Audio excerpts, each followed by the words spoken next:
Hi, so I'm Kylie Van Winkle. And I'm Allison Smith. And this is our Nonverbal 328 group project. So there are so many nonverbal cues that can help us tell if someone is lying. During the study, we are going to use those cues during our research, but we are also going to use the theory of deception that was taught in Comm 418. And we just believe that it's a great understanding of deception, and that by incorporating knowledge from another theory into this study will give us a better idea and help us understand our own research that we find. The deception theory centers around the way people send messages designed to foster false belief that are contrary to what the actor believes is the truth. So during our research, we found that there's two main ways that people can look at deception, and that is through the face and through the body. Both of the face and the body can display different messages about telling that someone is lying. Each message is like a code that of your nonverbal cues that is leading to the deception.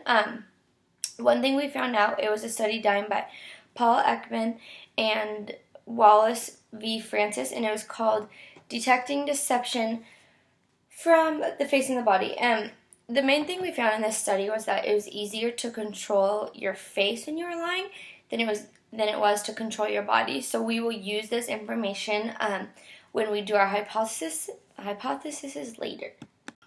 So when they were conducting this study, detecting the deception from the face and the body, they used two really important words to detect lies, and they were the terms omissive and commissive.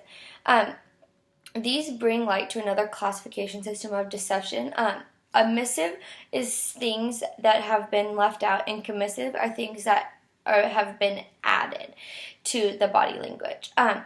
When looking into the study we conducted, we really thought that this would be beneficial because when you're lying, like, your body changes or your voice changes or your facial expressions change. So sometimes it's not just things you do, but it's things that you forget to do. And so we just thought that this is a really good understanding of what the body and the face look like when lying because of that change. So then through our research, we also found another article by the Business Insider, and that was explaining to us the 11 signs that someone is lying. We found that these were a great thing to use, and they were a great thing to base our study off of because it would give us something to look for when we conduct this study that are common lies. So in the study that Ekman and Francis did, the omissive and commissive are just two ways to detect for the deception, and based off those 11 signs, we are going to use that to guide our research. Alright, so now that we've given you a little bit of a background on nonverbals and how they play into the world of deception, we're now going to go into our hypothesis and the processes that we use. So starting off with our hypothesis, we are going to predict about the changes that are going to happen when we ask people a series of questions. These questions we will later explain in our purpose, or in our not our purpose, but our procedure of this project. So then the purpose of this is to just to detect if people are lying when we ask them questions that they might not want to share, so they make up a lie. So we came up with 4 hypotheses. Our first hypothesis is if someone is lying, then their nonverbal body signs will deviate from their normal responses.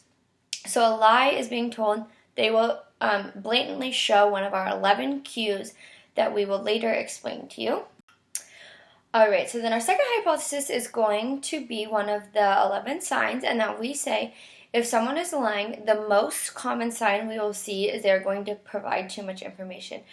We are saying this because we think that they are going to try and hide what they're trying to share with us, so they're going to overshare to make up a lie. Alright, so then our second hypothesis is going to be one of the 11 signs, and that we say if someone is lying, the most common sign we will see is they're going to provide too much information. We are saying this because we think that they are going to try and hide what they're trying to share with us, so they're going to overshare to make up a lie. And then last but not least, for our fourth hypothesis, as we told you earlier, there are two ways that we can see people's body language in deception, and that is through the facial cues and the body cues. So for our fourth hypothesis, we have decided that we think if someone is lying, they're more likely to see body cues than the facial cues. Now moving into the procedures and methodology. For this study, we will be interviewing approximately 5 different people each, and during the interview, each person will be asked the same group of questions. That way we can establish a baseline and see what questions they might hesitate because they don't really want to tell us the answer or might make up a lie. Each question will be, we will be looking for any nonverbal cues that they may display that may say, like, give us like what they look like when they're telling the truth versus what they look like when they may be telling us a lie. By writing down our observations during this phase, we can be able to look at what their nonverbal cues are for when they're telling us the truth, and later compare that to when we play the game 2 truths and a lie with them. So the following are the 8 questions we ask when interviewing each individual. The first question is, what is your name?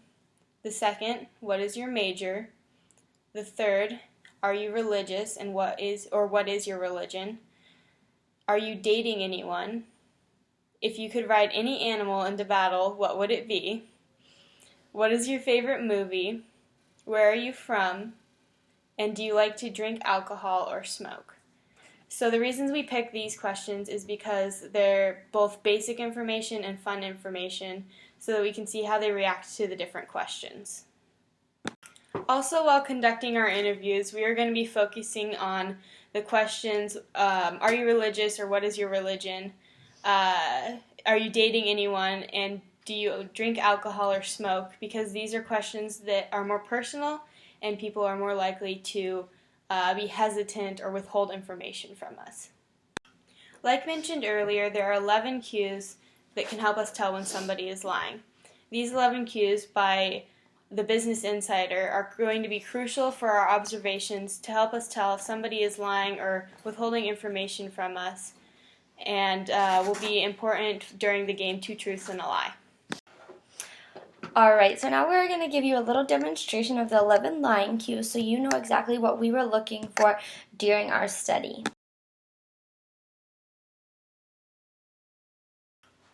Oh, do you like cats? Oh, yeah, I love cats. So what are your plans for later? I'm going to the movies. So how are you doing in math class? Good. Where were you yesterday? I was at the library, and then I went to get food, and then I came back to the library, and then I was at the library until midnight, and it wasn't even midnight until I left the library. So who were you with yesterday? Oh, so I was with Hannah and Derek, and Hannah was wearing such a cute dress, and then, Derek, his shirt was kind of cool, too, and then we went to lunch, and then, Hannah and Derek came over last night, and we watched a movie, and then I was just with Hannah and Derek, all day long. We were together all day long. So did you have fun bowling yesterday? Yeah, it was okay. So was it awkward when you got in your car accident? I mean, it wasn't that bad. So how was your run yesterday? Oh, my run was, really great. So, Allison, I heard you went to a party last night. Oh, I didn't go to that party. I don't know what you're talking about. So I heard you let the dog out of the fence last night. I didn't let the dog out of the fence. Well, then do you know who let the dog out of the fence? It was my sister, yeah. Alright, so those are the 11 cues we looked at when we were interviewing people. Now, Allison is going to explain to you the results that we found and the cues that we picked up on when interviewing people. We interviewed a bunch of people. We're just going to go through and explain the most prominent ones to you, the ones that we thought were the most interesting and picked up on the most cues. So while conducting our interviews, it was really interesting to observe how people responded differently to each question. For the most part, a lot of the answers were pretty immediate and like yes or no, but the questions where they either had to think or maybe were a little more hesitant to answer us, they there was a lot more nonverbal body cues displayed. And so, like the question, like, what's your favorite movie? A lot of people would like look up and to the left or right to think about what their favorite movie is before they gave an answer because they were recalling information back.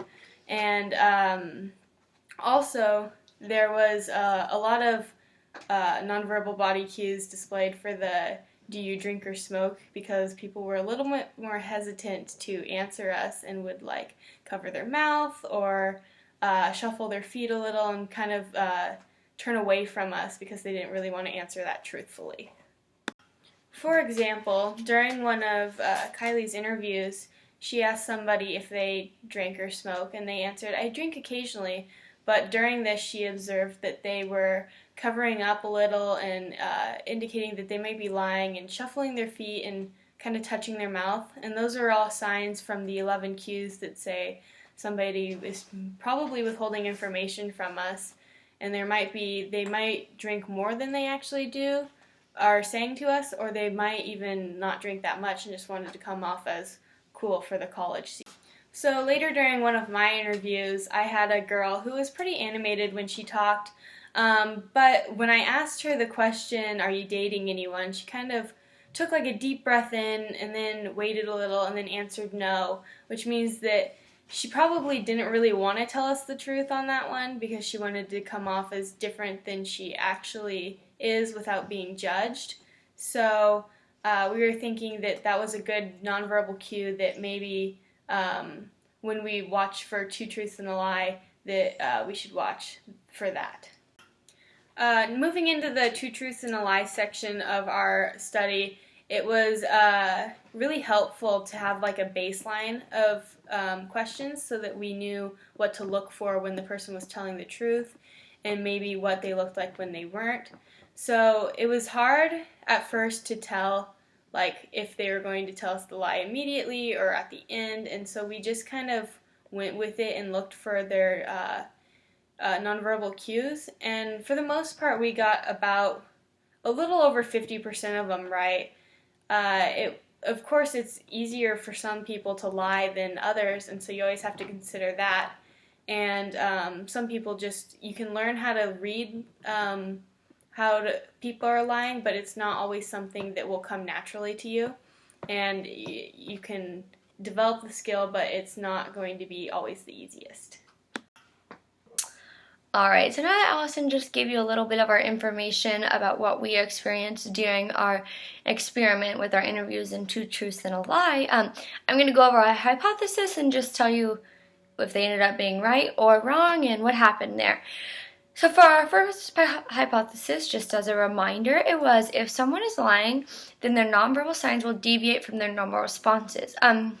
We found this one to actually be extremely true. Like Allison was saying, when they were able to just answer their question like right away with yes, no, but when she'd ask them what their favorite movie was, they would have to think about it, they'd look up, they'd change their eye movement, just like thinking about it. So it was just a change from their normal response, or they would, instead of just answering yes or no, they would really elaborate on the question, or if they were elaborating on the question, then they would stop elaborating. And this just really goes back to the omissive and commissive behaviors that we talked about in the beginning, with like changing or adding information in the way they spoke.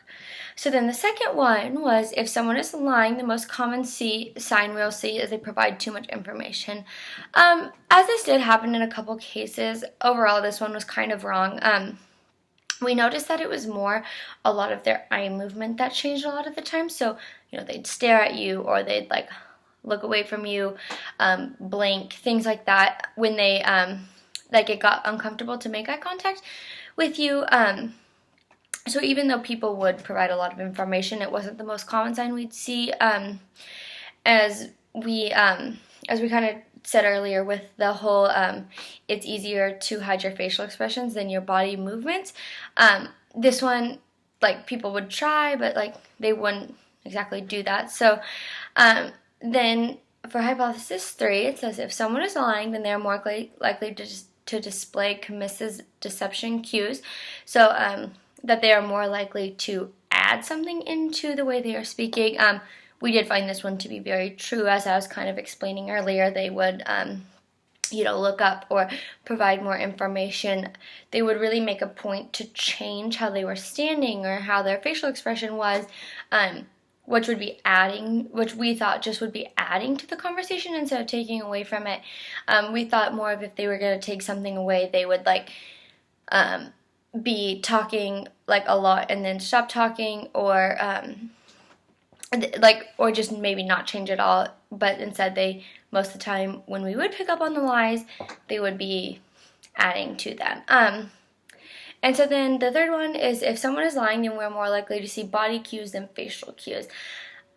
This one was also false, because we, like I was also saying earlier, we saw a lot of facial cues, whether they'd cover their mouth or they, with their eyes, or, move their head, wouldn't want to make that contact with you. That is kind of showing your, the deception, face to face. And it's also just the whole idea of creating a relationship and, telling them personal information, that is if you make those facial expressions, then maybe it's just more, serious. So we also found that if someone is lying, we are more likely to see their facial cues than their body cues.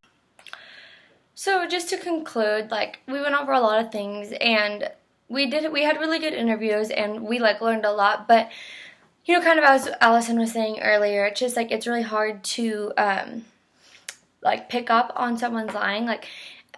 In Comm 418, like I was talking about earlier, we learned that deception is something that you're kind of born with. It's a skill you're born with, and you can learn it all you want, but it's more of a mental thing to pick up on lies.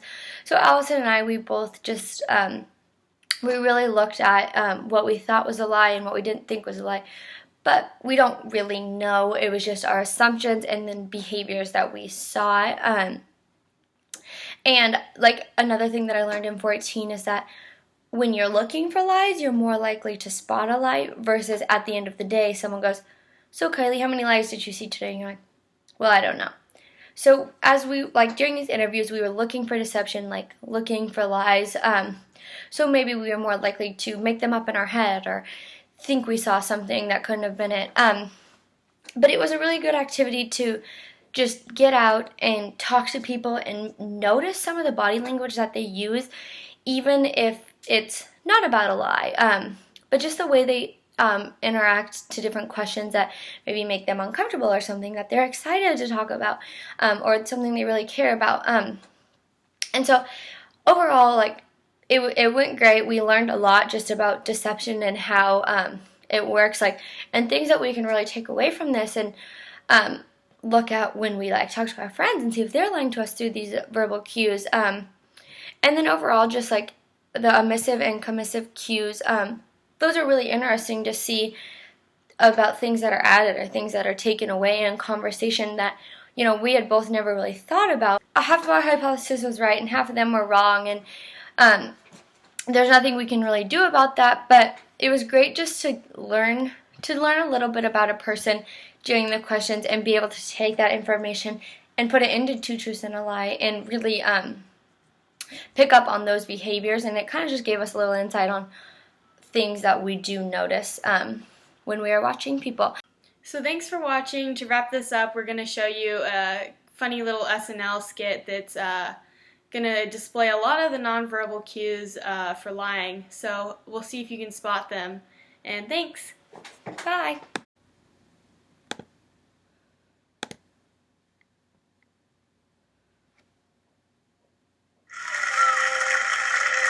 The following is a public service announcement. If you have a problem telling the truth, this message is for you. Hello, my name is Tommy Flanagan, and I'm a member of Pathological Liars Anonymous. In fact, I'm the president of that organization. Yeah, that's who I am. I didn't always lie. No, I used to tell the truth. But then one day I told a lie and I got away with it. Yeah. Told my parents I had a brother that they'd never met. They got mad at me for not telling them sooner. And they kicked me out of the house. Yeah, that's what happened. So then I drifted for a while, till I landed a job. Yeah, as a stockbroker. In India. And I was about to make an investment in a cow. When all of a sudden, a small Chinese man came up to me, and before I knew it, he was clipping my nails. Yeah, that's what he was doing. And I was about to pay him for a job well done, when out of the sky fell a herd of albino chickens. And they swooped down on us and gently sucked up all the air. And I blacked out. But when I came to, I was in the middle of the ocean. On a surfboard. Surfing. Good, too. I was hanging a minimum of 5 at all times. And then, if you can believe, a miniature tidal wave came along, and I rode it all the way into shore, jumped off the board. Who do you think was there to greet me? Chinaman's wife. And she took my hand, and together we joined Pathological Liars Anonymous. And you want to stop your habit of lying, just give us a call. Because we have meetings now every week at my house in Jamaica.